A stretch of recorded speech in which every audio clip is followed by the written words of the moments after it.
Well met. Welcome to another episode of Screen King, Stephen King from Page to Screen. My name is Matt, and joining me as always is the other host of this program, Stacy. Hello, Stacy. How are you? Hello, I'm good. How are you? I'm doing well. I'm excited to talk about this novella because today, if you don't know, we are if you clicked on this and did not see the thumbnail, we are talking about Apt Pupil and its adaptation, which is also called Apt Pupil, movie adaptation. But before that, we're going to also talk about the one novella from different seasons that did not get an adaptation, and that novella was called The Breathing Method. And so let's jump right into it here. Had you read The Breathing Method before?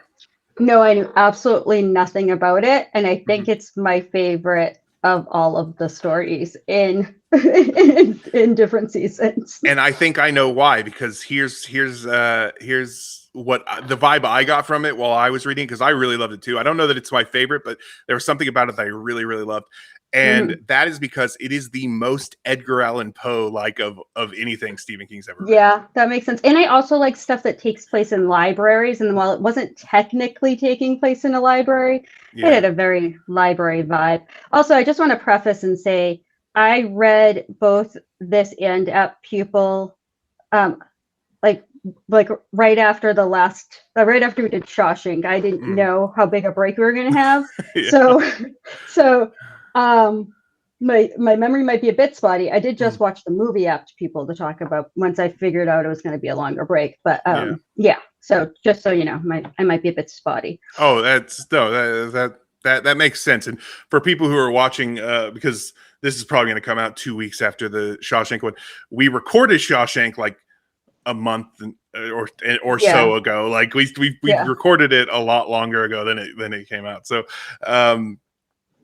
but yeah, so Breathing Method, it felt it felt very much like an Edgar Allan Poe story, just from the person telling, the way he was telling the stories, and kind of the subject matter, and a lot of it felt very structured like an Edgar Allan Poe story. And you and I are both Edgar Allan Poe fans, so we both I think we probably both you can kind of see in the very corner a drawing of Edgar Allan Poe back there in my background if you look real close. There's a pop of Edgar Allan Poe in front of it, but I like him a bit.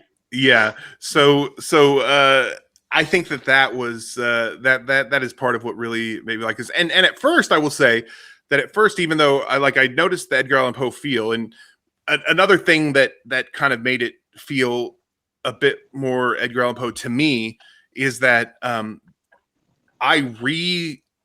reread a bunch of Poe for a video we were supposed to do but never actually recorded a while back. But I listened to the audiobook of just a collection of all the stories. And Frank Muller reads that thing. Nice. So I was already in that, and Muller reads this in the audiobook as well. So I was just like, okay, this all feels very Poe. So that was part of it. But at first I'd recognize that, but I was still feeling like I don't know if I'm gonna really like this because of the way that they were talking. Like there was a lot of really outdated sexist stuff, but then as it goes on, I'm realizing, oh, these are not the good guys. The guys who are having these conversations. These people are even though they are the subject of this story, they are not meant to be the sympathetic characters at all. They are not meant to be admired. They are rich white men, probably, who it pretty much said that. I think it pretty much said rich white men who sit around and tell stories and be superior. That's just kind of the thing. So I was like, okay, so once I kind of got with that, I was like, all right, so they are meant to sound as bad as I am taking them. So that's good. But what did you think of you said it was your favorite of all the stories? I think so. I mean, it's hard to say because it was the one I was obviously the least familiar with. Like Mhm. I hadn't read or seen Apt People, but I knew what it was about to some extent, and this Mhm. was just completely new to me. So I went in so blind. I liked the fact that it was kind of a pocket world in this like brownstone in New York. Mhm. I liked how the guy, the main character, I thought was likable to some extent. And he never really felt like he belonged there with all the other rich white Mhm. guys. So Yeah. that probably made him a little bit more likable. It's funny because obviously the title is referencing the story within the story that he gets told on Christmas Eve. Yeah. The ending of that might have been my least favorite part because I don't. It's not the story. Obviously, there's a pocket world or dimension or whatever you want to call it. There's this obviously mystical butler character and like weird things that go on that he never really witnesses because if he does, then he's either dead or banned, and Right. nobody wants that. So it's all fantastical, right? There's Yeah. no realism here. But for some reason, something about how the story within the story ended was just so, I don't know. Like, I think because that was like, in terms of the book, a true story Yeah. because that's what they tell on Christmas Eve. They tell like a story they experienced. Mhm. Um, Something about how like unreal the end of it was it just didn't sit well. I don't know. And Yeah. it's weird because it was like the most horror part, Right. which is what I go into Stephen King like expecting. And for all intents and purposes, it should have definitely worked for me, but it just felt off vibe with the rest of it. Right. I will. Are you referring to specifically like the stuff after the crash, after the car Yes, wreck, her like all that body stuff? staying Yeah. alive without the head for an elongated period of time Right. and pushing out a baby. Like not even Yeah. just like, oh, it's kind of got a heartbeat. Like, no, it's actively pushing out a child It. decapitated. I felt similar, where I was just like, it didn't feel that, and the reason was because it didn't feel connected. There were things that Right.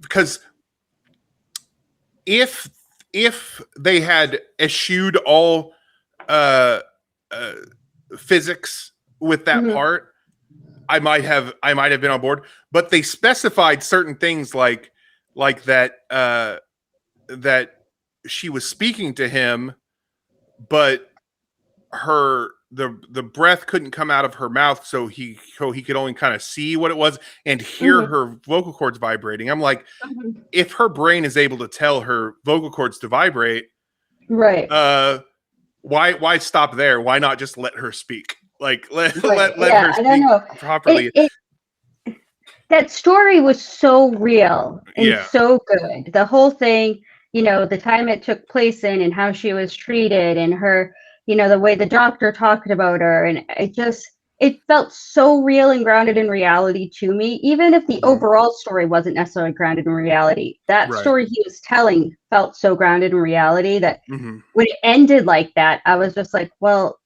no, like this doesn't fit. The vibe is all off. Yeah. Yeah. No, that I can definitely see that. I just there were so many things that just made that part not feel cohesive. Like I said, Hmm. if it had gone full supernatural at the end, Yeah. and we just no longer care about physics and let that just be a horror moment, that Right. would have worked for me, because I would have felt like, okay, this, maybe this guy is telling a true story, but then embellishing the end and Right. making it fantastical or whatever. But the fact that it felt like King was trying to explain, like trying to add some physics in there to Yeah.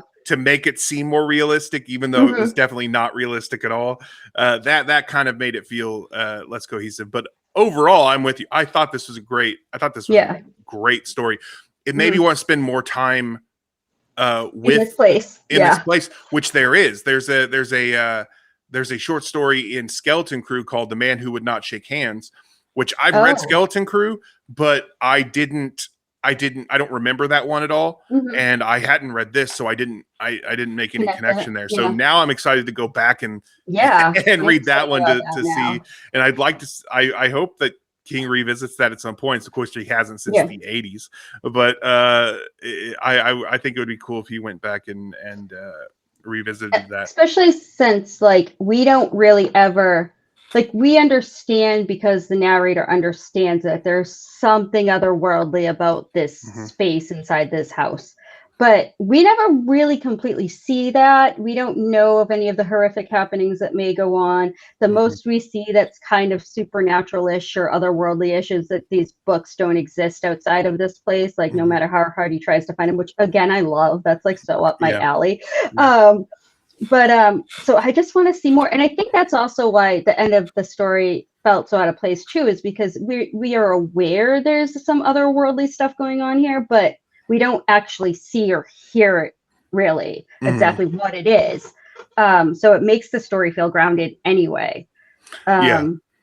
But I would love to explore more of that space in general. And the butler guy, I don't remember his name, but I'm guessing he's the guy that doesn't shake hands or whatever. Probably. I don't recall that, but I'll report back. It's as I was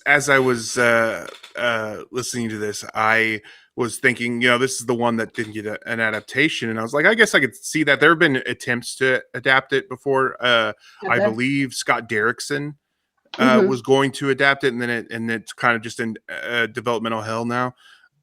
But and we don't need to give every Stephen King thing ever to this guy, but I think a Mike Flanagan could make a mini series out of this. He makes stuff that shouldn't be made. Like he seems to be a wizard. I don't know. I think we'll talk about it heavily when we talk about Dr. Sleep. I think he could make a really great mini series about this, where he there's that mystery of what's going on in the thing, and each one has maybe each episode has a story like that at the center, similar to Midnight Club, which is a Mike Flanagan thing. I think that's probably as close to an adaptation as we have to this, but it's children in that one. Partially figured, and it seems weird because it does seem like so much happens in it, but I actually read it in the book, and it's only like 100 pages, like 113 or something. It's really short. So I thought maybe people just didn't think there was enough meat on it to adapt it, but it didn't feel short reading it. I mean, I don't mean that in a bad way. I mean, it just it felt like there was plenty of meat on the bones. I'm with you there. And it's in a book where all the books are kind of short like that. It is I believe the shortest one. Yeah, the other ones like Stand By Me and Apt Pupil are like 300-ish. Oh, okay. They are pages.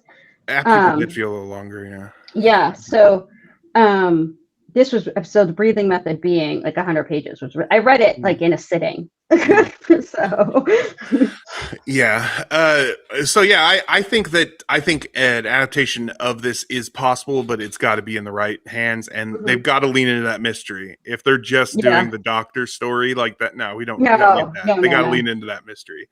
All right, so let us tier rank this, and we will go over this again at the end of the episode, because we are going to talk about Apt Pupil and rank the novella and the movie.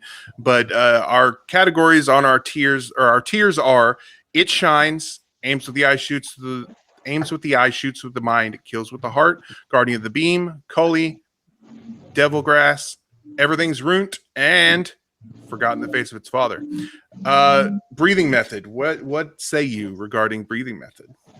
I think, can you scroll up a little bit? I think Guardian of the Beam. I think I would say Guardian, that or Cully. I don't think it's quite up to. And also, I'm trying to I always compensate, sometimes overcompensate for my recency bias.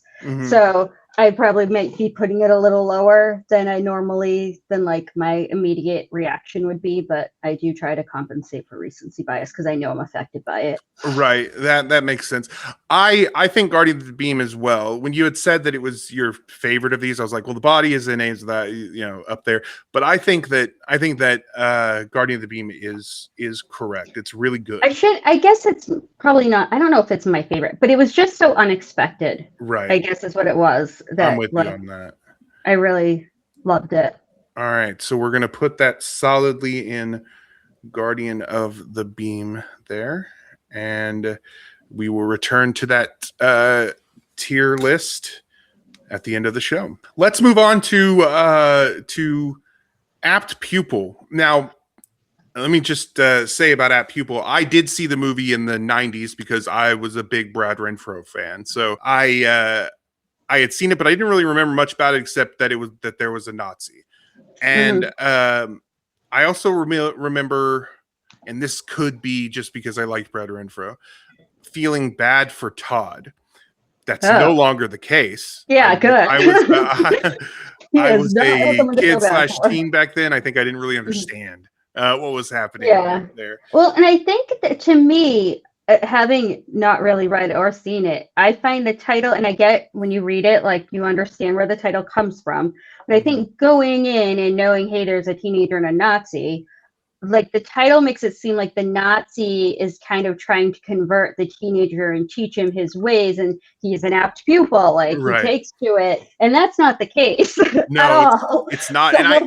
And I even having seen the movie, and like I said, I didn't really fully understand it and didn't remember it well enough. I think that's really a big part of it. But I was thinking coming into this, I was like, all right, we're going to listen to a Nazi, or we're going to read about a Nazi,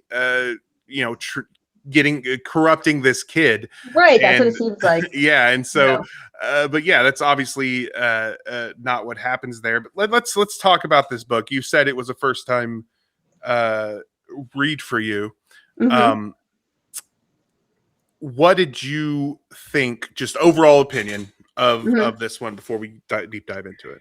I think it was interesting because Stephen King had me feeling bad for a Nazi for a large part of the book, and I kept going, don't feel bad for him, he's not someone to feel bad for, like he's horrific in his own way, but this old man is getting so manipulated and so ensnared. And even like what's the word I'm looking for? Devolved is not the right word, but I'm looking for the opposite of evolved. So I guess it'll work. I think works. Yeah.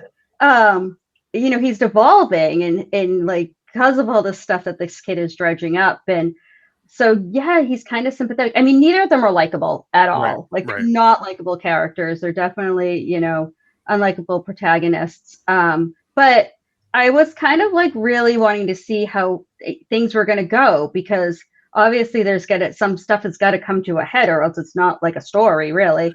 And so he had me kind of like really pulled in, seeing how all of that was going to go down and what was going to happen, especially after they started separately killing homeless people.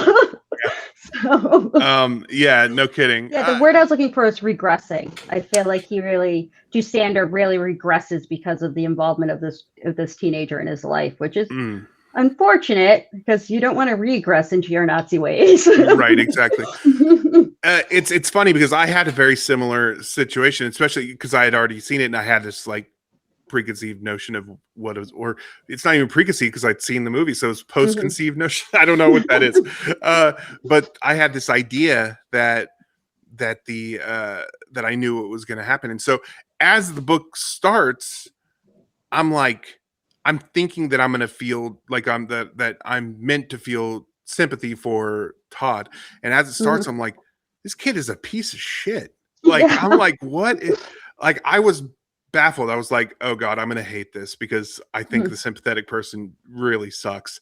Like one of the worst kid characters in, completely. It's from Stephen King. He's not even like, the thing that's crazy to me, I guess it's not crazy to me, and it's not for better or worse really, but he's not even really like anti-Semitic. Like, I don't think he cares that they're Jewish people. He just cares about being a sadist and the torture of these people and revels in it. Like, I think at first that is true. I think he does come to feel that way because later he blames his girlfriend's Jewishness on him not being able to perform. So like, yeah, I think he whatever. does come into that a little bit, but at first I think that you're right. Yeah. So I'm just like, wow, this kid just sucks. And he's, yeah, this is a Nazi, but he's like he's blackmailing him and he's like bullying him. Like, I'm like, I don't know. I'm not feeling this character. And so as it goes on, as you said, I start to feel sympathetic for the Nazi. And I'm like, that can't be right. This can't be how this works. And so like, as it's going on, but at this point, I'm enjoying it more because I'm realizing, okay, Todd is not the victim here. He's not. Right. He's not. I'm not meant to like him, so it's fine that he sucks. But as it's going on, I'm starting to feel that sympathy, and I'm like, I don't like that. And then it makes that turn where it's like, oh, okay, the book, and this is all like what I feel like the book is trying to tell me. So right, because the movie, I can feel like they're both pieces of shit while still feeling like maybe the book is trying to lead me one way.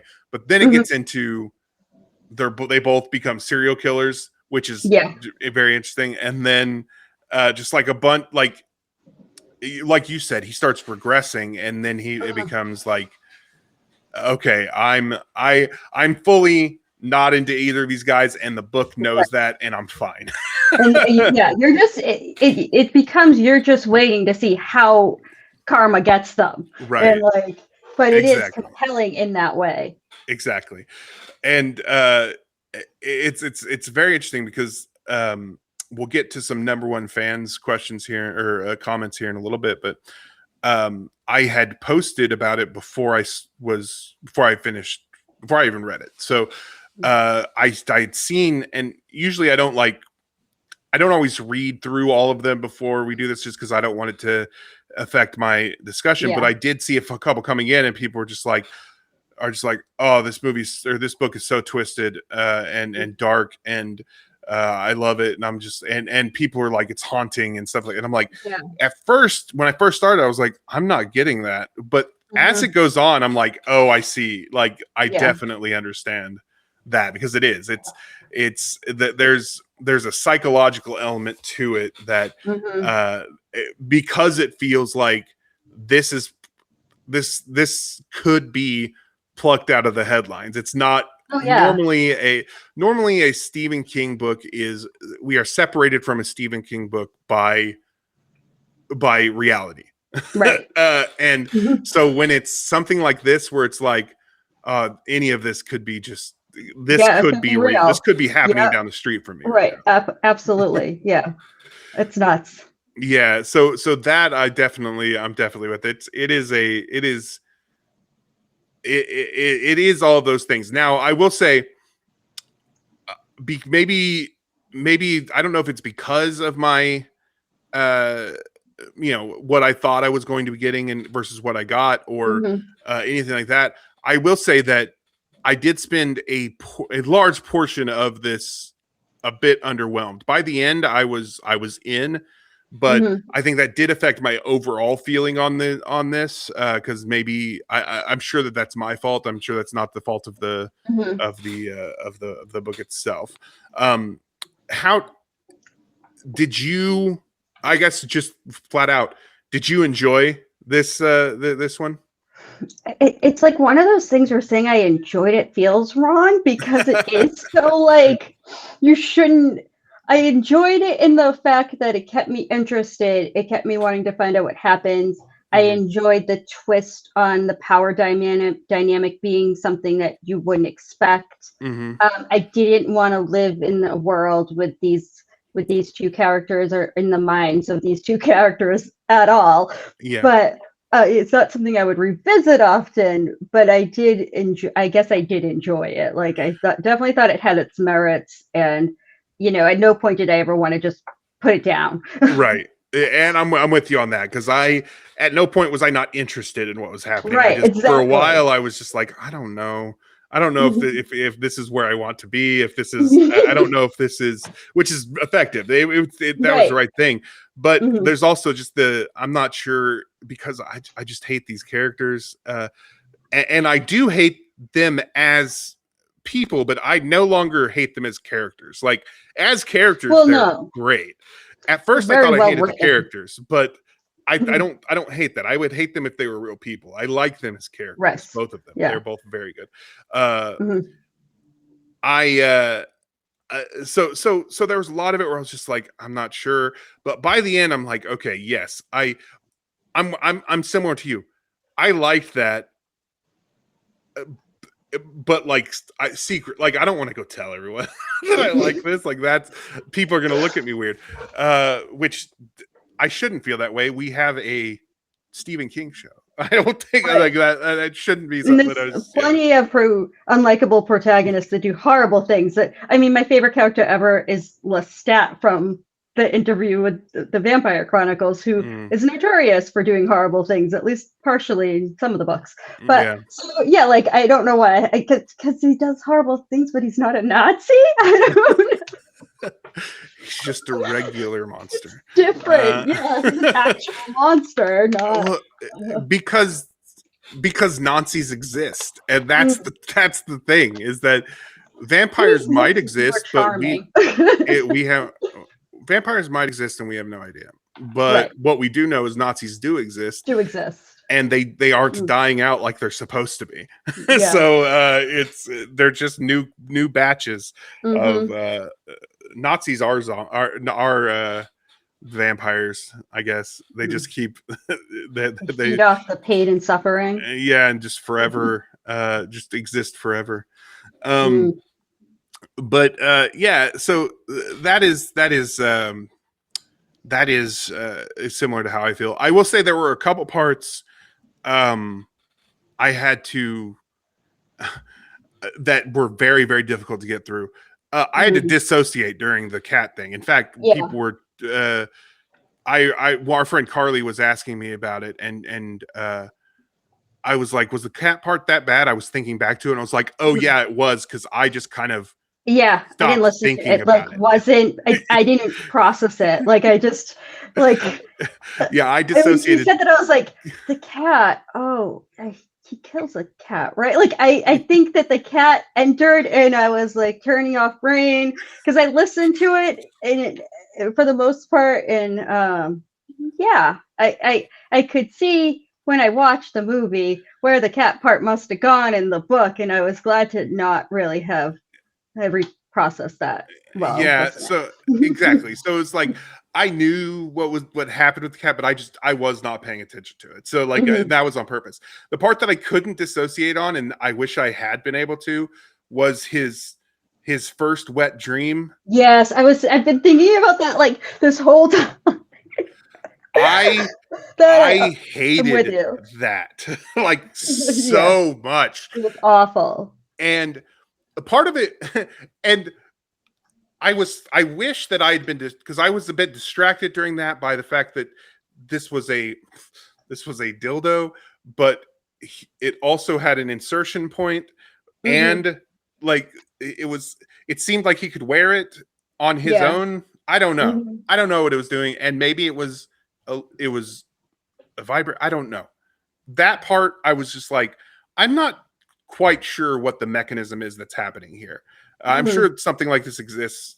It's just not anything that I've ever been involved with. But the mechanism of it, I was just like, okay, I'm not sure what's going on there. I wish that had distracted me away from everything else, but it didn't, because that was so hard to get through. Yeah. I hated that. Yeah, it was rough. It was also, and I didn't even which is weird because I'm such a huge fan of this movie, but it didn't even dawn on me until like recently. And like I said, I read this right away or listened to it, that it's very reminiscent of the lust killing in Seven.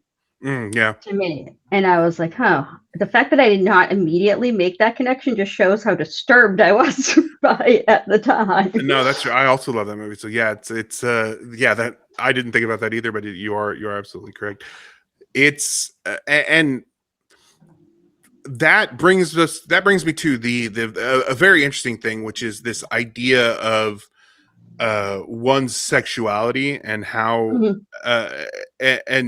just how his sexuality is kind of is twisted. Because at first I thought, okay, maybe he's asexual, and in the 80s we didn't understand it well enough, but then you come to find out that like he only can like he only is aroused when it's insane and violent. And it's also, sorry, go ahead. No, go ahead.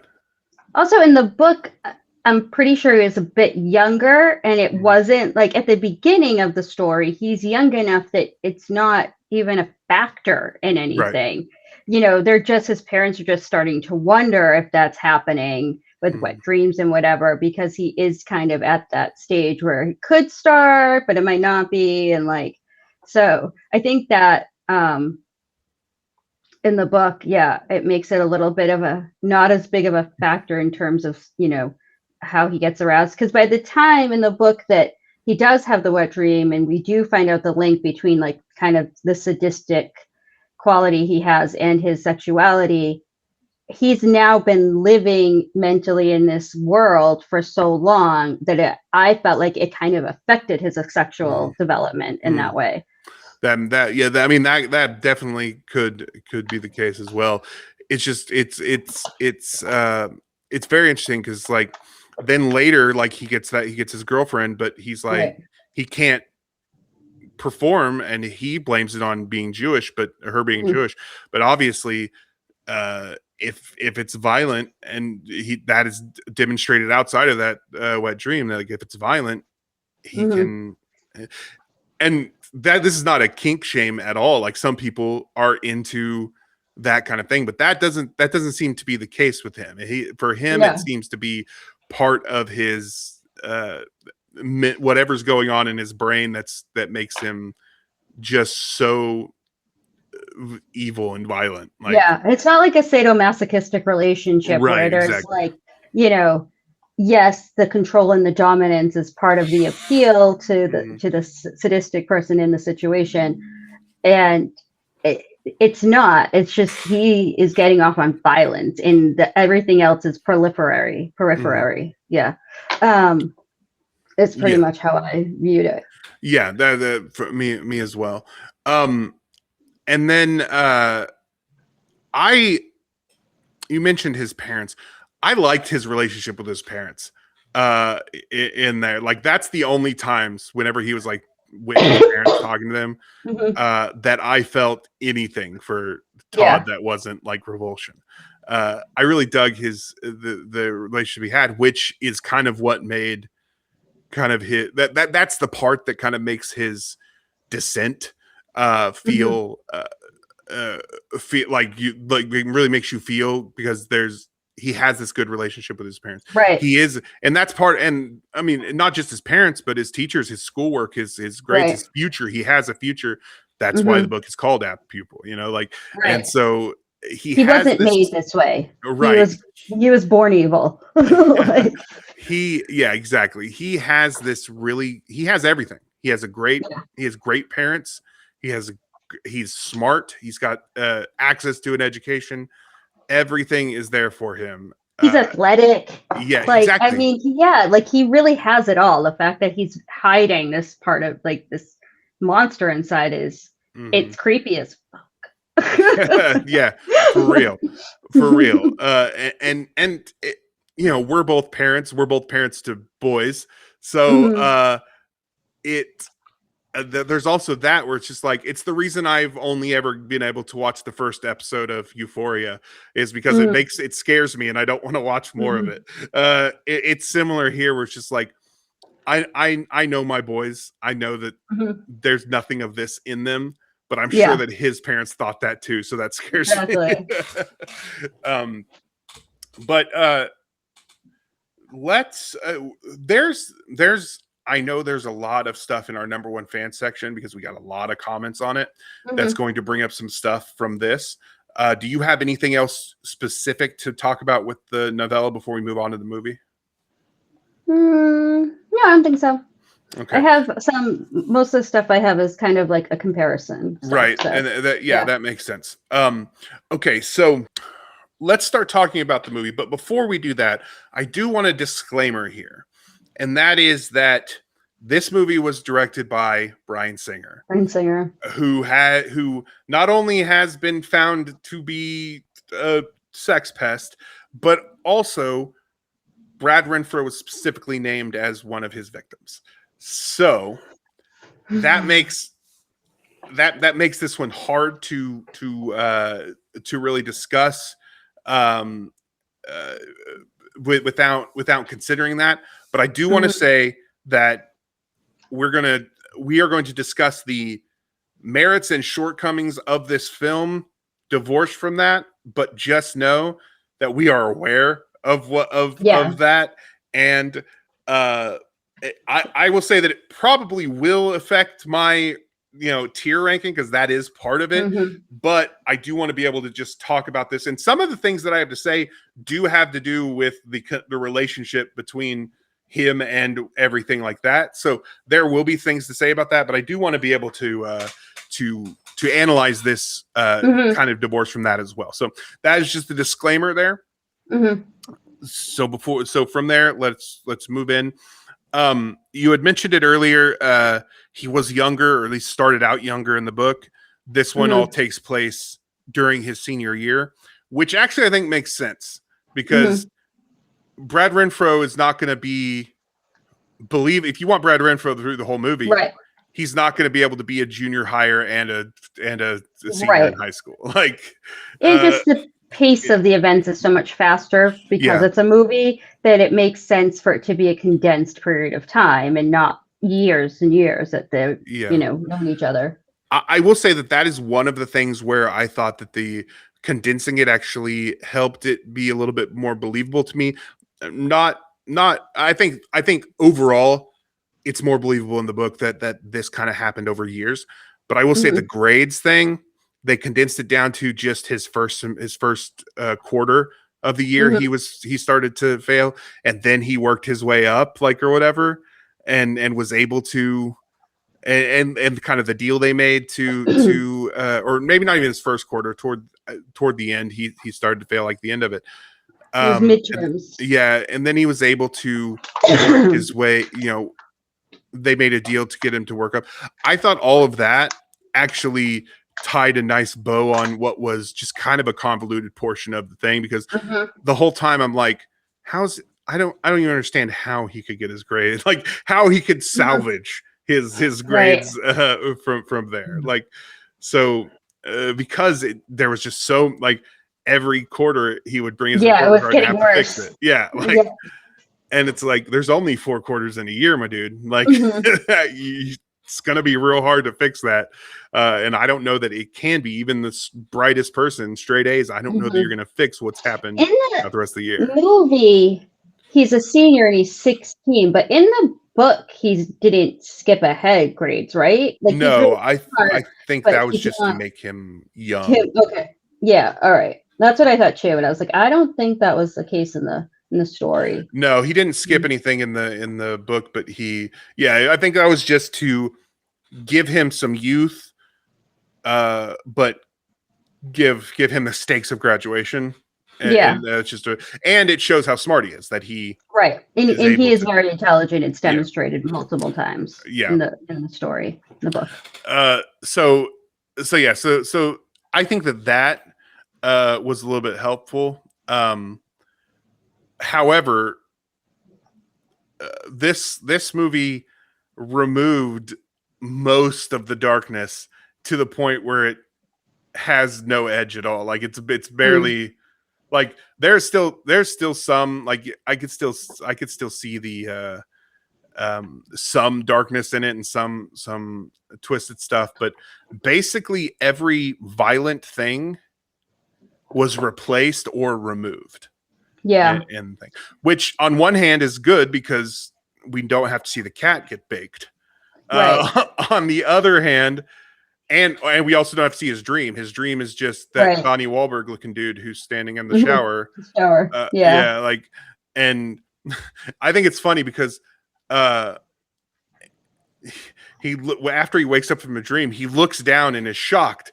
And then, and I was like, oh, he had a wet dream. But then he like grabs a towel and towels off his chest where he's sweating. Right. And I'm like, oh, okay. Which I don't know why he was so shocked about being like so sweaty. Yeah, I had the same exact thought process during that part of the movie. So I'm with you. But it was toned down so much, and Bryan Singer said he did that intentionally. He knew he couldn't match that, so he just kind of wanted to make it, he wanted to tone it down so that it was whatever. I don't remember what he said, and I don't really care. But he did that intentionally. How do you feel about the shift in tone? Like it was boring. It wasn't boring. It was boring. I mean, yeah, like they're awful people, but they're compelling in the book. Like in the movie, they're just they're dull. Their edges are dull. They're just kind of boring. Like this kid is obviously horrible, and this Nazi's a Nazi, and so that is horrible. And they have some weird, somewhat kind of friendship. We get a little of the manipulation and the control aspect in the beginning from Todd, but not enough to feel sympathy for Ian McKellen, Doosander. Like, yeah, I just felt like it just made them both kind of boring. Like, I didn't feel I felt no sympathy for Doosander that I felt in the book. And I, especially the end, which, I won't go into detail about yet, but like, it just, dulling all of the edges made it just that dull. Yeah, I'm with you on that. Honestly, this cast is excellent. Right. I wish they had been given something as excellent as they are, because they were all really good. I mean, Ian McKellen, I wish he had been able to give me that sympathetic Nazi performance, and what he gave me was great. Brad Renfro was great. As I said, I was a big fan of him back then. I thought he was really good in this role. I just wish he'd been given some darkness to do, which we've seen him do in other movies. So it is something he can do. It was nothing, no criticism of the performances. It was really the adaptation, the writing of the adaptation is where it falters. Right. I thought David Schwimmer was excellent. He felt like a guidance counselor. I was surprised because his mom is played by Ann Dowd, who it's weird to see her like as a young person with long hair. Like she usually is like this kind of evil old lady, and so it's interesting to see her like that. But I was really missing the relationship between him and his parents also, because we barely got anything with those two, with them, right? And what we did get was them just kind of being hard on him, and I was like, that's not really the relationship. They have he calls them by their first name and makes jokes with them kind of relationship, right? Like, I was like, that would have, I mean, they didn't need to give me the, in the book that gives me a little bit of there's a little bit of light, like that's the little bit of light in the in the book. I guess we didn't need that for this because it was all there wasn't as much darkness. But I still would have liked to have seen that, especially with those two actors. I would like to see more of them. Yeah, that would have been. I honestly, like, when I saw how fast it was going through the events of the book, I was like, oh, maybe this is only like 90 minutes. I was like at 20 something minutes in and checking the time, and I just kept checking the time. It was a bit of a slog, to be honest. Like, and, it wasn't 90 minutes like I thought it would be, considering the pace. Yeah, no kidding. Yeah, it was, I'm with you. It was a bit of a slog, and like I said before, the only saving grace was those actors, but it just did not. And I'll say this, I didn't hate it. Like, I thought it was fine. I didn't hate it. But it was especially because what it could be. It just did not work as well as a film at all. And it could have, because the ingredients were there. And it's funny because it's this weird situation, and this will fall into rankings, I'm sure, where I feel like we got a pretty like, stuck to the story adaptation, like the events that happen and everything. But because it's so toned down, it's just so much less likable, even though I think as far as an adaptation goes, it was pretty faithful, except for the end. So yeah, it's weird because I almost think it's okay as an I think it's almost in a way a better adaptation than it is a movie, even though it's not a good representation in a way of the book. It's strange. It's interesting because like, and we're going to talk about this a lot on the next episode, but it's interesting it's interesting the way because sometimes an adaptation, even if it follows a lot of the same stuff and hits the right marks, it adapts out the point. Right. And that's true of another Stephen King thing we're going to talk about, and it's very much true here. Like you kind of lose and the fact, and here's the thing, is that Doosander, while he is one of the villains, I suppose, since they're both kind of villains, he's not supposed to be the primary villain, but he's the one who tries to kill the hobo. Right. He's the one. I shouldn't say hobo. He's the one who tries to kill the homeless man, and played by Casey Jones from Teenage Mutant Ninja Turtles and Elias Codius.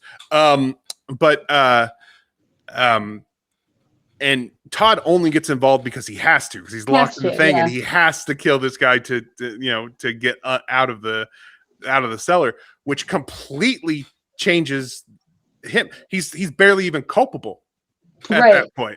And in the book, he has a heart attack burying the homeless guy. Like that's kind of taken care of. There's cleanup, but and as I said, they both separately kill homeless people. Right.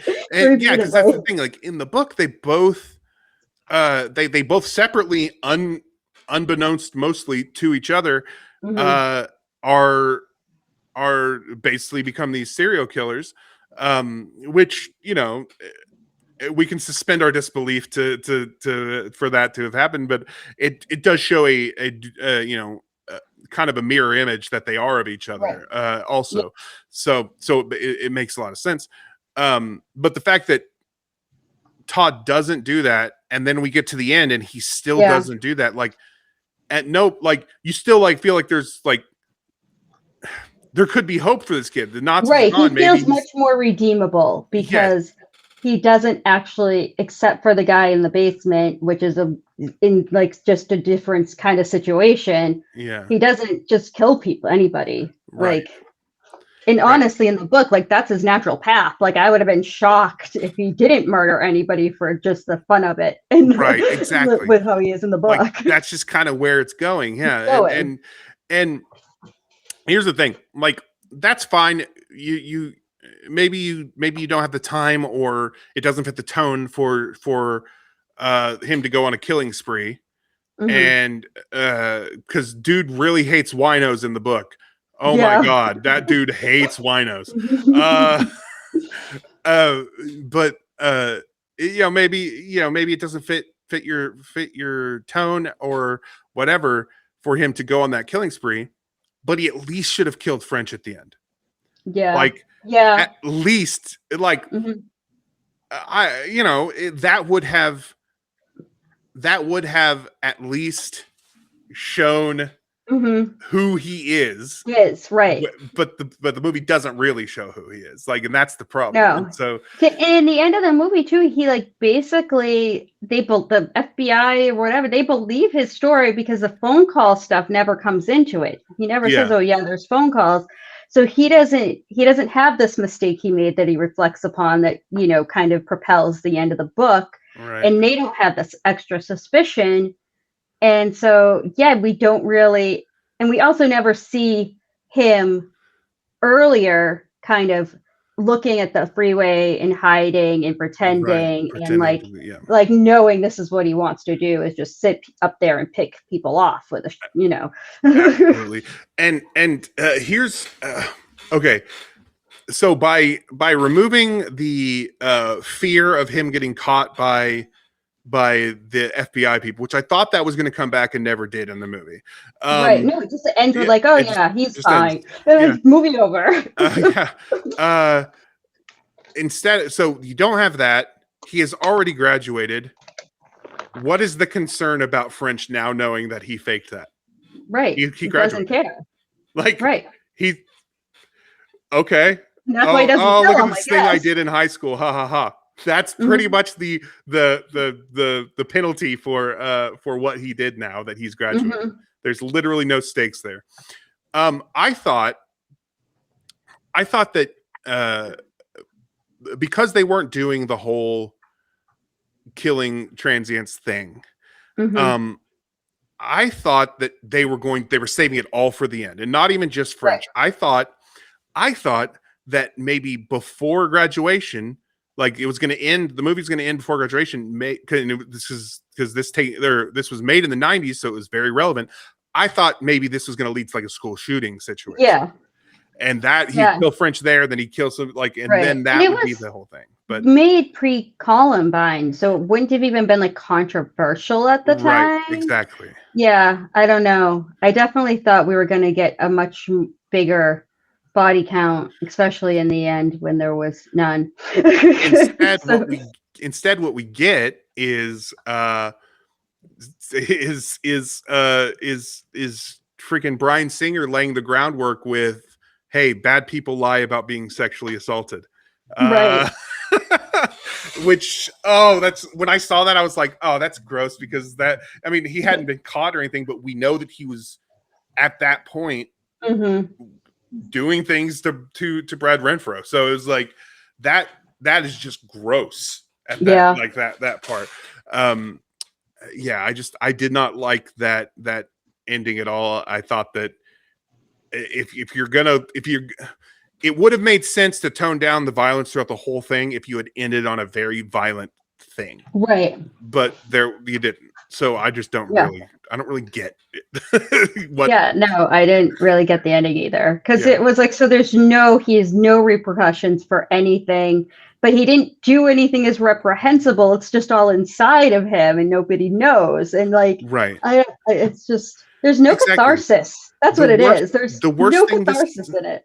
The worst thing this guy did in this movie, I mean, other than killing the homeless man, which he did out of necessity because he was basically being kidnapped, unless he didn't kill this homeless man by a man who was dying. So if he died while that door was locked, he wouldn't be able to get out. Nope. But the worst thing he did outside of that was bully a Nazi. Right. And show like way too much interest in everything he did as a Nazi because he liked it. Right. Like, there's just, they toned it down so much that they completely toned the point out of it. The point is gone from this movie. It was dull. Yep. Okay. Do you have anything else really to say about the movie? Because I don't really have anything else to say, except, as I already mentioned, I really liked all the performances. Rest in peace, Brad Renfro. I wish he was around today, and unfortunately, I think that this movie might have something to do with that, because he did take his own life, and obviously, this is part of the reason he was in a bad place. So the only other thing is, I was very excited to see Joshua Jackson pop up as his friend. That's it. And then I was like, yay, Pacey. Joshua Jackson suddenly being there, which was interesting, because that was really the only human interaction outside of Doosander that he had to show that he was changing it all. Like, it was. Oh, I just remembered a violent act that did happen. The bird with the bird. Basketball? It's not in the book. He dribbles onto a bird to kill it, and it's like right. And not that I wanted to see the aftermath, right? But we don't.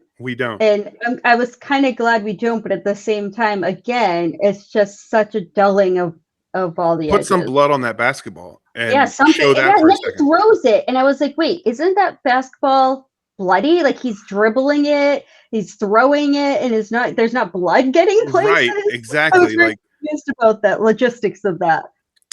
if we had seen a trail of bloody basketball prints as he was dribbling it or whatever, or like some feathers stuck to them, that would have been something. But unfortunately, Bryan Singer does not appear to have the artistic integrity for anything like that. So yeah, or integrity of any kind. All right, then let's go on to the number one fan section. This, if you don't know, this is the section where we hear from you, the Stephen King fans. Before every episode, I put a call to action on the Stephen King subreddit saying, "Hey, we're about to record this. What do you have anything to say about the book or the adaptation?" I also put it on on the Dill Pickle Movie Network Discord. Also, you can leave comments in our comment section with any questions or comments about the upcoming stuff, and we will read those on here as well. This part is specifically for the fans, to hear from the fans about it. I will say that this is the last time Shawshank was the most comments we'd ever gotten, and I was not surprised because of how popular that movie is. I was shocked because this is the most comments way more comments than we got on that one. So I was very surprised. I'm going to try to get through this quickly. I don't want to spend a whole lot of time, so I may not I'm not going to be able to get to all of them. But a lot of them, thankfully, are pretty short. So that'll be helpful. And then we can just, if it brings up anything, Stacy, as you know, just let me know if you want to talk about something from one of these. Mod Suck Balls 100 says, I read the novella recently. It didn't land for me. Here's my review. Apt Pupil 2.5 out of 5. Great initial concept and premise. However, I felt the novella struggled with pacing throughout and would have benefited from being a longer novel, particularly in development and complexity of Todd's character. There are also a few cliche moments used to portray a stereotypically evil Nazi, which weakened some of the psychological realism for me. I also noticed a minor timeline inconsistency. Dusander appears to age from 68 to 78 within roughly 4 years. I didn't notice that. I would have to fact check that. Additionally, some character behavior became increasingly implausible as the story progressed. Rubber Todd, come on now. I don't. Rubber Todd, do you know what that reference is? No, I know they call the guidance counselor they call French Rubber Ed, yeah. Yeah, because of his sneakers that he wears, his like keg style sneakers. Maybe I missed a reference that made him. Yeah, I don't know. Although now that I'm reading this here, that would have been a good ending to the movie if he killed Ed. If he killed Ed, not necessarily take his sneakers or whatever, but if he killed Ed, and then we got a shot like of him in the future having gotten away with it, now a guidance counselor, and then this dark twisted person is now like molding the kids. Right. That would have been if you can't do the original ending, that would have been an interesting ending. Yeah. But it didn't. Then we could have called him Rubber Todd because of his sneakers. Yeah, I'm not sure what that refers to. Yeah, I'm not sure. I'm sure it's something. I mean, obviously they just read it recently and they picked up something that maybe we didn't. But and then Siam Lotus commented on that and said, I thought it was awesome. I'd go 4.5 out of 5. So this is where it starts with that was the first one I read. And so this is before I started reading it. So I was like, okay, so maybe it's not going to be very good. And I had these ideas about it. And I ended up being wrong. It was very good. But the next comment comes from Equivalent Stomach 5. The book is, and then 3 screaming emojis, evil. The adaptation is okay to watch. Way More Lives commented on that and said, agreed. The movie got a little dark humor out of the story. The book was just too much, which I don't feel is what the person above them said. They agreed and then seems to say the opposite, I think. Maybe they meant too much differently. Yeah. Yeah. Maybe they meant too much, like it was evil. Yeah. Not it was like good too much. To handle. Yeah. Yeah. Okay. I'm with them now. Buffalo Ambitious 3531 says, I prefer the novella to the movie. The changed ending is very late 90s cliche and robbed us of all and robbed us of what we all wanted to see in 1998, someone shooting Ross Geller.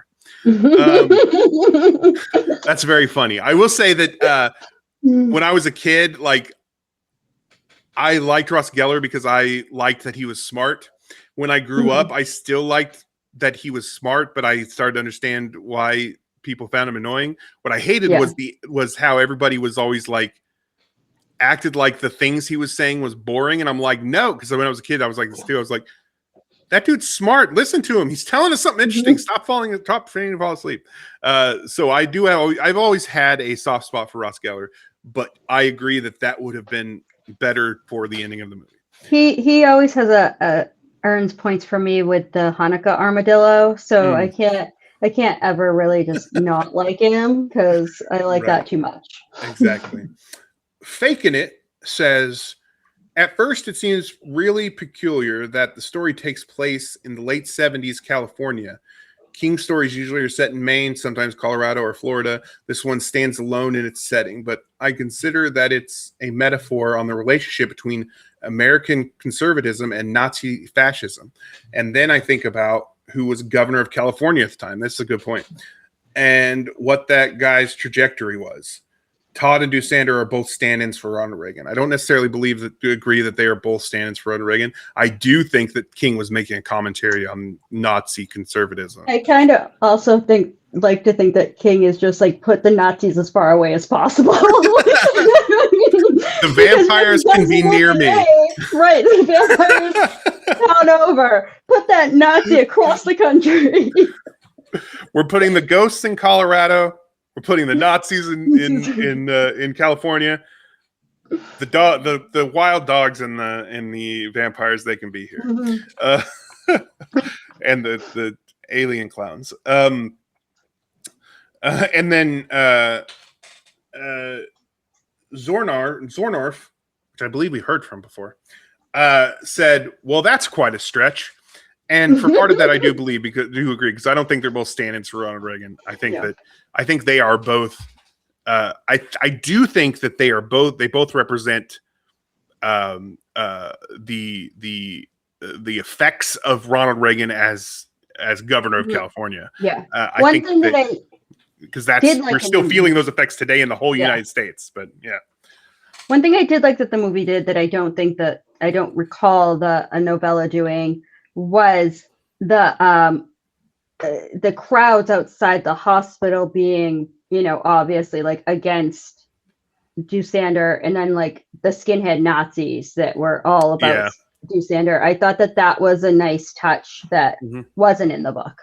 Yeah, I agree. That felt very that felt very 90s also, like late 80s, early 90s, which maybe by then to say maybe that wasn't a thing, but protests were a thing, but maybe not outside of hospitals quite as much as it became.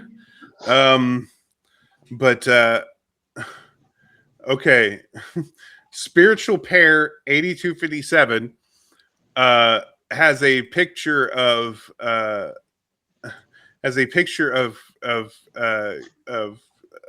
Jordan Peele from Key and Peele. And just seeing that, I know where he's going with this, and I love it because I just did a rewatch of Key and Peele maybe a month ago, and I remember this. But their comment is, down in the basement, what's going on? It's an Apt Pupil.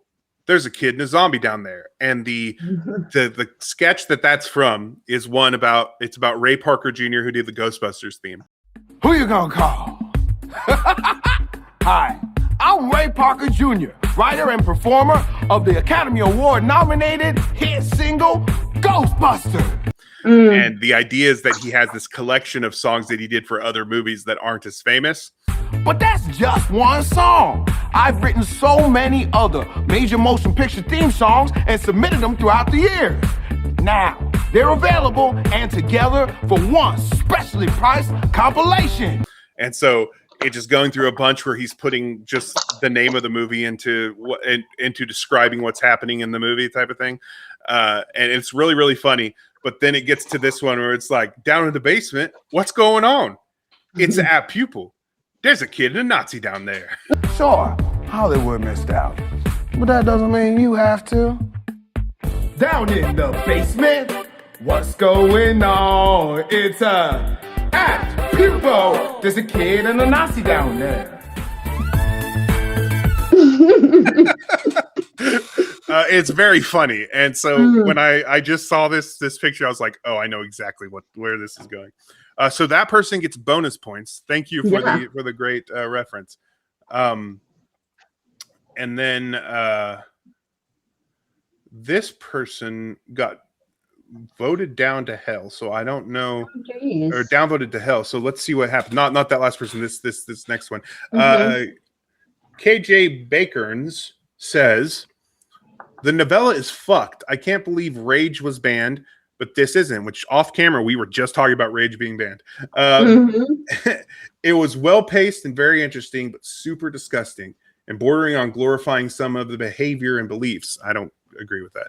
I did like it. I haven't brought myself to watch the movie yet. I'm pretty sure that the downvotes are for the bordering on glorifying, because I think by the end it's pretty clear that all this is very wrong. I think it's only glorifying it if you go into it with the mindset already that like it's good. Like, exactly. It's like, yeah, these people are on my wavelength. And then Charu Tree 19 says nice. Yeah. Says Rage isn't banned. King withdrew it because it was popular with school shooters and he didn't want to encourage or be seen to support that. And then the original poster says, well, I'm surprised he didn't pull this one as well.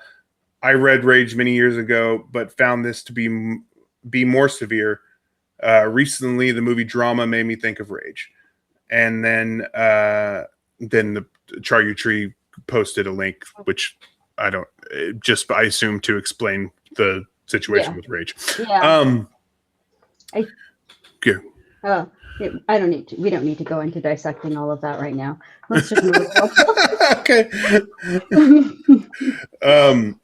So my head is very stuffy and I kind of have to pee. So.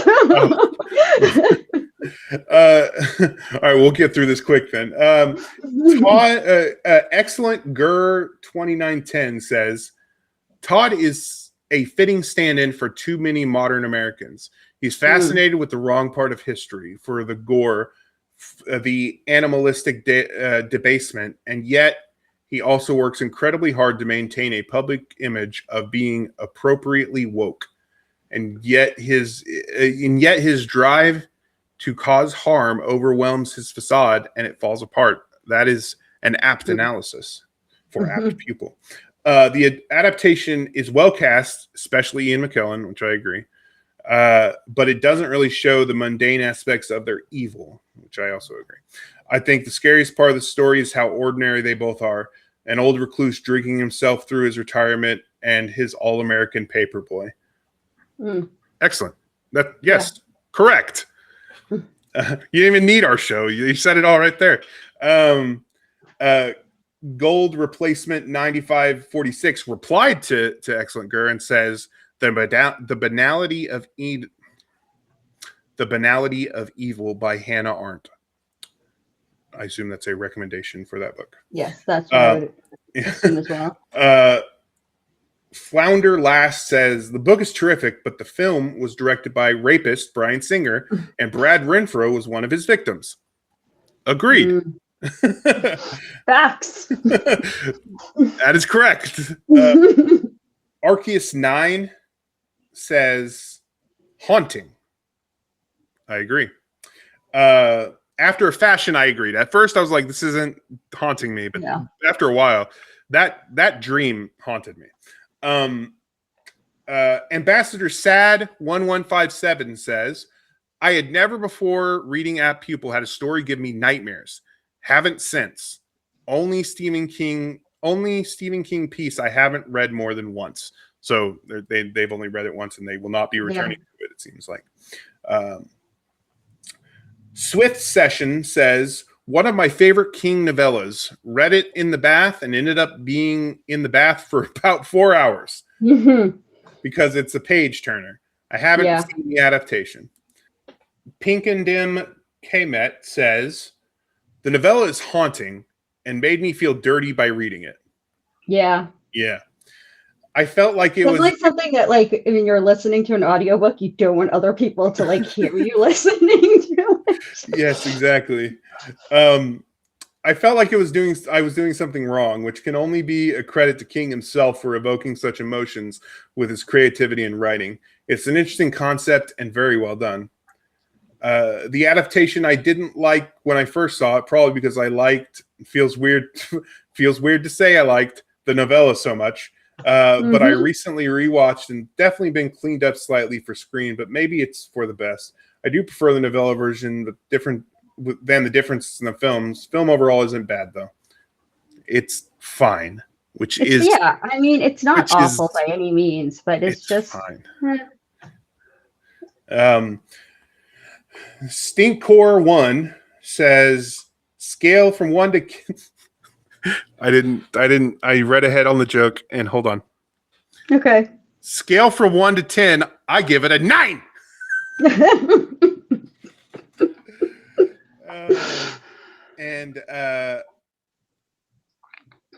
Then this next person, Orcus the Minotaur, says as a reply to that, something in German, 9 nix vag hair, which I don't know what that means. So hopefully I didn't say something truly heinous just now. If I did, I was just reading the thing. Please don't cancel me. Distinct guest 3350 says, love the book. The adaptation is fine. I love Ian McKellen's portrayal of Doosander, but the alternate ending was dull and disappointing. Agreed. 89 iRock says, the book fucked me up. The movie was okay. Agreed. No Manufacturer 4916 says, I think the novella is one of King's most terrifying, especially as time has gone on, which is interesting because I kind of agree. Like I said, it took me a little bit to get to that point, but I think I kind of agree. And what's interesting is, and we talked about this, that there's no supernatural element. They're down the street. These people could be down the street. Right. And that's 100%. terrifying. Yeah. I need that veil. I need the veil of disbelief. I could read true crime if I wanted to, but I don't. I do read true crime, and it doesn't make me feel as awful as that one did. So Kit Kat Rat said, I pictured a cast rather differently, but that's one thing I like about King. He makes a point not to describe his character's appearance in great detail. I would rather leave it up to the reader. With that said, though, Brad Renfro was particularly good. I agree. It's tragic what happened to him. He was very talented. I agree with that as well. It's interesting because he will describe it. Like he did describe Todd as having blonde hair and blue eyes, but that's for the Nazi imagery. It's not. Right. It wasn't necessary for him to have those same features. I thought that Ian McKellen was perfectly cast. I thought he was great. Yeah. I couldn't imagine a different person playing that. What's interesting is that he plays a Nazi in this, and in his very next movie, which was Bryan Singer's very next movie, X-Men, where he played a concentration camp victim. Good for him, though. Yeah. Again, we're leaving Bryan Singer out of that. And listen, there's Bryan Singer movies that I love. X2 is one of my favorite superheroes movies of all time. So it just sucks when people who make things you like end up sucking. It really does. It really, really does. It happens way too often. Laz the Infamous says, when I was a kid, I thought it was just as fantastic as his supernatural horror. As an adult, I am disappointed that it is his most realistic work. That's true. This book doesn't age well because it ages so well. It's supposed to be completely unrealistic by now, and it's definitely not. Right. Give Me Some Space says, I can usually separate art from artists, but watching the movie with this subject matter, knowing Bryan Singer made it, really grosses me out. The novella was well written, but I can't say I enjoyed it. I can understand that. Butternuts 117 says, this is one Stephen King short story where I skip some scenes every time. It's the part with the animal torture. I read with two little calicos snuggled up with me in my recliner, and I can't handle it. It's a wonderful story. It's about the monster in the human heart, and it's haunting and fantastic. But I just can't read that part. Give me child murder, undead babies, and super plagues. My line is animal torture. Yes. And another John commented on that, says, I'm with you. Kill the babies if you must, but leave the animals alone. I'm not on the kill the babies train because that is hard for me. But I agree. Leave the animals. My babies are old enough now that I can deal with it much better. Once neither of them are even close to being babies. Mathematician Rude 553 says, I haven't watched the adaptation, but I've just suggested the book to someone on here. I'm just going to read it as it says, and maybe we can translate it. I haven't watched the adaptation, but I've just suggested the book to someone else on here. I know, bet it. I've just got my lady her own different seasons, but she's currently reading If It Bleeds, the If It Bleeds book. I suggested until then, I can't ask her what she thinks of Apt Pupil. The book is a great short read in my opinion. I'd like to watch the film and also the Hearts in Atlantis film too, if anyone knows if that's good like the book.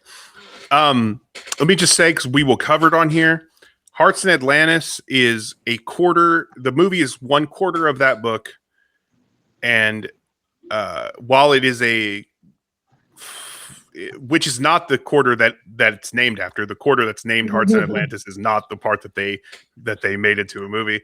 And the movie is fine, but it is not adapting the important parts of that book. But the movie's fine. We'll get back. We'll get to it. I don't know. Maybe I don't feel that way anymore. I haven't seen it since 2000, whenever it came out. But we'll cover it one of these days. Subscribe and right. When we get to it, you'll know.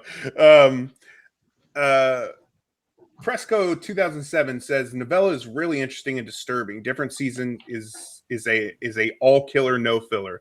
I agree. This was a great collection of novellas.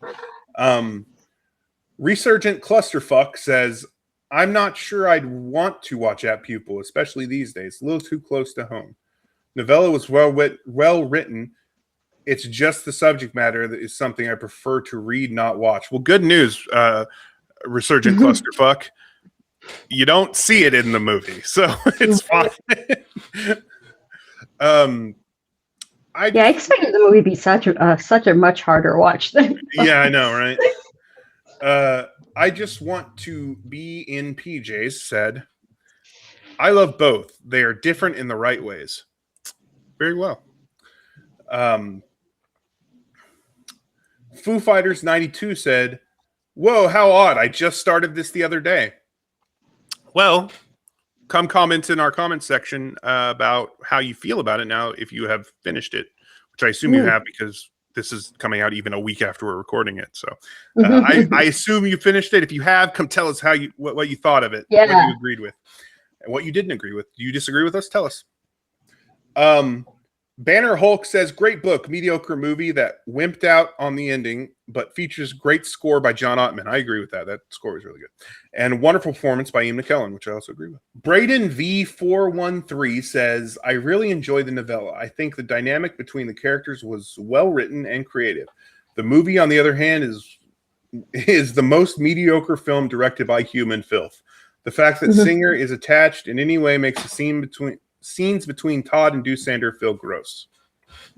So-called lunatic says, I've always said that different season is a perfect entry point for someone wanting to try Stephen King. Most are familiar with The Stand, Shawshank Redemption, and Apt Pupil. The first two are both great novellas and great films. Third is an okay adaptation. It's definitely not the worst adaptation, but that's one I'd like to have another shot at. Someone have another shot at. I agree. I would like And this one we don't have to give to Mike Flanagan either. We can give this to someone who can put some political mustard on it, like really set it in today's world, or at least in the 90s. You can do it in the 90s. Roarin' Sue says, Apt Pupil is my favorite Stephen King novella. I haven't gotten around to the movie, but I've been curious about it for a while. Well, I would never tell someone not to watch a movie, but if you love the novella this much and you haven't watched the movie yet, you're probably for good reason. You're probably fine. Ad says, I've always thought it would make a fantastic stage play. Also, can you see the genesis of the story Jack Torrance is working on in The Shining? Okay, so I noticed this because our next episode is going to be about that. When I after I got done with this, I started on The Shining, and one of the characters in his play is named Dinker, and he has a relationship with a high school student, not a sexual one, or at least not so far. But it's kind of a mix of this story and what happened to Jack Torrance at his school. But it said that the play that he's working on is sort of based on the short story that he had released. And so I looked into it. I was like, are people noticing this? Is what was happening? Apparently, a lot of people think that maybe Apt Pupil is the short story that Jack Torrance had written, and that he's adapting it, but he had written it before the thing with the kid happened, and so this is him adapting that into something that more resembles what happened with the kid, the kid he beat up. What I read was that the kid's name, I mean, I thought first and last name, it could just be first name, that Todd was the same name.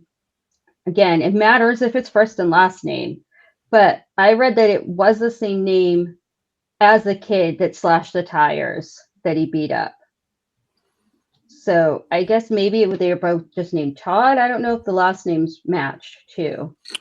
I should know this because I literally just got to that part 2 days ago. And but I mean, I actually saw something about that before I read Apt Pupil or before I listened to it. So I just, in the back of my mind, he is the kid because he goes to like the prep school. Of course, this is in California, so he can't be the kid in Vermont. But like, I don't know. I mean that's interesting. I would be interested looking into that more because I don't remember what that kid's name was, but I do remember when I heard it, I recognized it. But I've also read that book 3 times before now, so this is my 4th time. So I don't know. But they're both definitely. It's definitely his first name is definitely Todd. I don't remember if the last names matched. But that would lend itself to it's the short story. It's just the timing of when he wrote that short story would be different. Well, here's the thing. At the end of different season, there's an afterword by Stephen King where he talks about when he wrote all of these. Because originally because I had read it somewhere, I had read that he was intentionally trying to make non-horror. But he collected non-horror in this so that because his publisher kept saying you're going to get typecast as a horror writer, so he released this non-horror thing, even though he says all of them have elements of horror in them. I think that Breathing Method is a horror story, but regardless, so he had written them at different times. It wasn't him like trying to write non-horror or anything like that, which is what originally I had been told. So in the afterword, he's talking about when he wrote them all. And he wrote this one. He wrote Apt Pupil after he finished The Shining. So I now think this is Jack Torrance's short story. Yeah, I think so too. And I think he based it on that asshole kid Todd that knifed his tires. But that kid was a Nazi. Yes, next thing. Landfear Eshonia. Shawnai? I don't know. Excellent novella that is horrific in its portrayal of almost mundane human evil. No supernatural horror or entities or influences. The way the two fed off each other's evil. The movie is mediocre despite a really good performance from Ian McKellen. Lackluster cop-out at the end was detrimental to the movie. Didn't pack the punch of the novella. I agree. KMT Burton says, Apt Pupil is King's darkest story, at least that I've read so far. In the book, we get so much depth and learn just how depraved and evil Todd is. The movie, he just manipulates his guidance counselor, and that's the extent of the evil we can see from him, which is what we talked about. Yeah, he doesn't really do anything. I feel the movie misses the mark and makes Todd seem more sympathetic than he actually is as a character. Not to mention the director being truly evil person. I suspect that's why the characterization falls that way. The entire movie taking place over Todd's senior year instead of following him from middle school through the senior year, like the book, also removes so much important context, which I could see that, but I also understand that if you want one actor, you're probably not going to be able to do it in that time frame. They do truly evil things purposefully in the book. In the movie, they're all reactionary and opportunistic. Exactly. Paul McS says Novella was creepy as can be. Movie tones things down quite a bit, but has a better ending, I think. Oh, interesting. Oh, it is interesting. Good for him that he has an opposing opinion. Yeah. Hey, you're right. Beyonce's Pinky Toe. The novella was kind of a slog for me, but I think that's because it's right after Shawshank, and I really love that King story. I think I did benefit from reading all of these separately instead of as one book, so yeah. I could probably see that. Me too. Substantial Remove 967 says, this story got me more than Patrick Hochstetter from It, right? Patrick Hochstetter's from It. Yeah. This story got me more than Patrick Hochstetter. From the very beginning, this kid is broken, but it's all internal. Once he breaks fully, mask falls off, but it never shifted really. Rape dreams, actual murder. The only time he starts cracking is after Doosander's heart attack, when he went completely unnoticed, even managed a good reputation. Patrick's at least off enough to set off most people's alarms. Todd isn't. I can't help think about how many jailhouse proposals Ted Bundy got. Mm-hmm. That's an excellent point. Mm-hmm. Yeah, very well said. Apt analysis. Dark Zone 2 said, love the book and its ending. The movie was okay. There you are. Strange Window 5893 said, this movie is solid, but I think the book was the darkest, most effed up thing King has ever written. And I've read it all. Mm-hmm. Having said that, it's one of my favorite books by him. And then laughing emojis. Forest Wayfarer says, Novella was very good, but extremely dark and deranged. King, at quite possibly his darkest, have yet to see the adaptation. It's fine. It's not Hey GT said, it's been a while and I have never seen the movie, but I do remember being genuinely disturbed by the novella. Probably needs to be reread to remember why. Yeah, give it a reread if you can, like if it's not too disturbing. Red Dolphin 91 says the novella is in my top 5 King. It's absolutely brilliant. This movie is nowhere as good. Shock horror. But that scene in the kitchen with Doosander marching is top quality. I will say that's the thing that it gets right, is that it definitely gets that scene. And the last one from Reddit, because we do have one from Discord. Technical Appeal 5182 says, it's one of my favorite novellas ever. Makes you feel a bit guilty reading it, but it's a page turner, all right. I read it every few years. Wow. I didn't see the whole adaptation. It came on TV. I hadn't read it, so like with all Stephen King, I switched it off and went and found the story first. Nice. You did the right thing there. I mean, yeah. Okay, so that is all from Reddit. We do have one comment from our friend Carly. on the Dill Pickle Movie Network Discord. It's interesting because I did not expect Carly to read this one, and she came to us. She's like, "When are you recording?" So I want to read the book. I want to read the novella first. So I was like, "Oh, nice, cool." Carly said, "I'm not sure if I'll watch the movie before you guys record, but these are my thoughts on the book. This was such an incredibly disturbing book.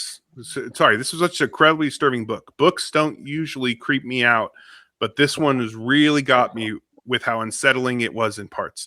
The writing of both Todd and Dusander is so well done, and I love how you can see how cruel but incredibly intelligent they both are. It's impressive that there are times I find Todd to be more twisted than the Nazi." Exactly. He's definitely more twisted. Yeah. I almost stopped reading the book during the scene where Dusander cooked the cat.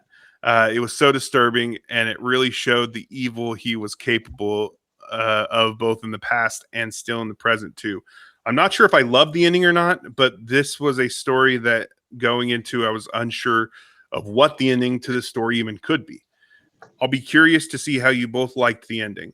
It's probably the book I've read so far that's impressed me most with King's writing, more than just the story. He paints both characters so well, and the dialogue between them when they are alone is so cruel and sharp in all the best ways. I'm excited to listen to your discussion on the book since I thought it was really well written. I'm so happy that she loved a King thing. Yeah, me too. Because she famously wasn't into King with us, so it's great that because of the show she's discovering some Stephen King stuff that she loves. As far as the ending, we didn't really discuss the ending of the movie or of the book really a lot. I thought only that in contrast to the movie. only in contrast. I thought that the ending, I thought it was a fitting ending. I think that I would probably have enjoyed seeing him get some justice instead of being told that in 5 hours he was going to die, or however long. Well, I assumed we were being told after the fact, so it already happened. Well, I guess so. I would have enjoyed experiencing, like finding out what happens to him, and like may more than just suicide by cop or however he died. You know, like I would have liked for there to have been something there. But I will say, I thought it was an appropriate ending. I thought that the way it ended was I thought. Although at first I was like, "That's it," but the more I thought about it, I was like, "Actually, that's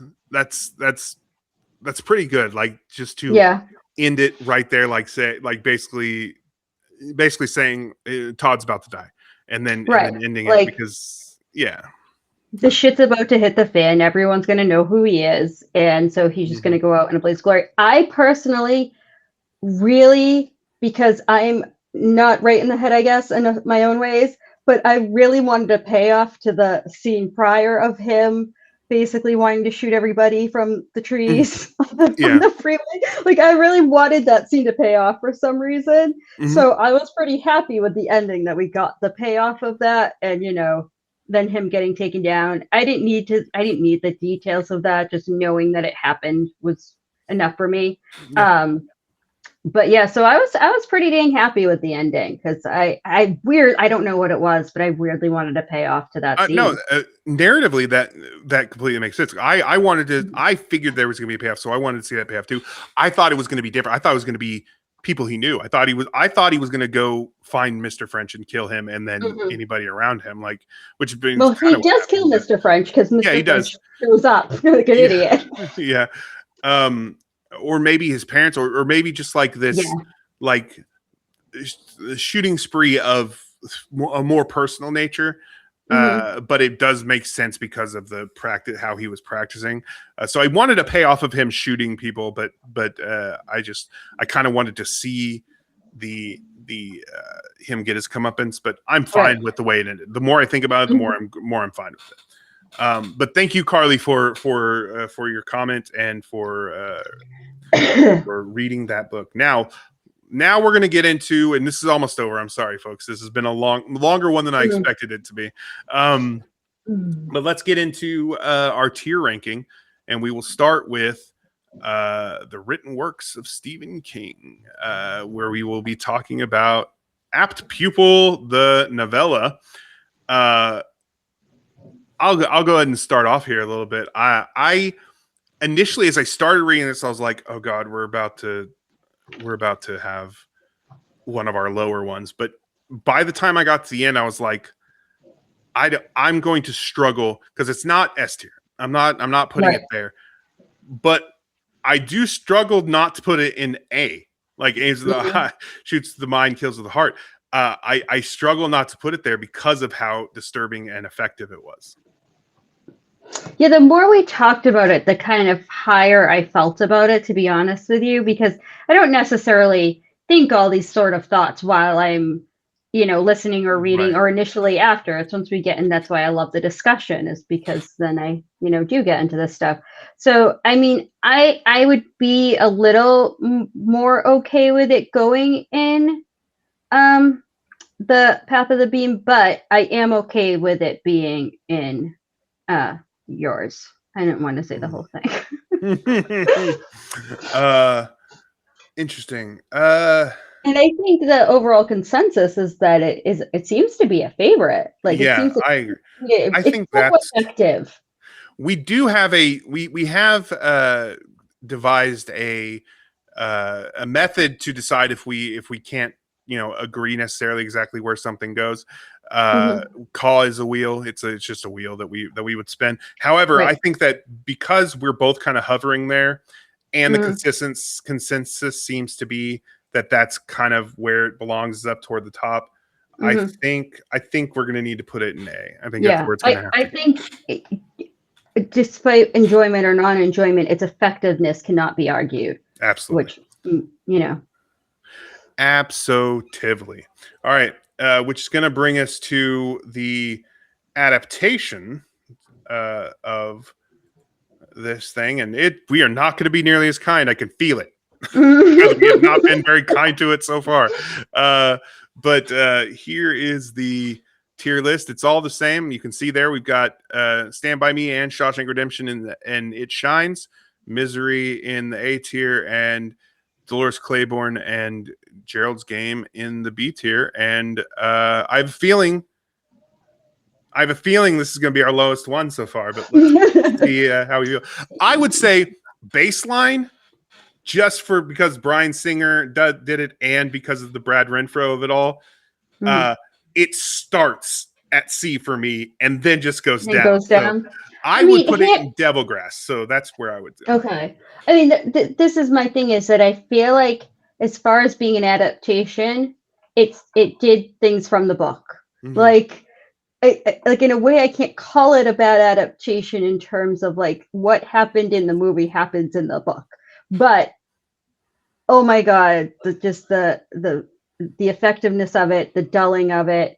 Yeah, I'd be fine with putting it in Devilgrass, honestly. Like I said, I checked the time way too much. I was ready for it to be over. And just to kind of be clear on that, because like I said, it's not a bad movie. I think it's fine. It was not a terrible watch. And putting it this low is just kind of down to that it missed the point so much and didn't have the decency of being entertaining also, which we'll talk about next week. But we're God, that is going to be my hardest ranking it's going to be ever of anything. It's going to be tough. So that we put that in Devilgrass and we leave it there. And then we, speaking of our hardest ranking, which is going to be next week, next episode, we are going to be talking about probably the most famous book by Stephen King. Probably, one of the top three, probably. One of the most famous, definitely one of the most celebrated movies adaptations. Yes. And a kind of panned miniseries adaptation that I really like. So we're going to talk about we're going to talk about The Shining. Yeah. And I'm so excited. And this is this is going to be part 1 of our Dan Torrance series, because the following episode after that is going to be Dr. Sleep. And so if you're prepare both of them. Yes. And what happens if they comment on this video or the next video, Stacy? Well, I would say they can also comment on Shawshank, because that's when this was originally announced. But if you comment, your name will go onto a spinny wheel, and I will send you this hardcover Dr. Sleep after that episode. So yeah, comment. Even if you just say hi. Right now, I think last time I checked, Carly was winning, because she was the only comment on, and Matt was the only comment on Shawshank. But yeah, comment on any of those 4 videos.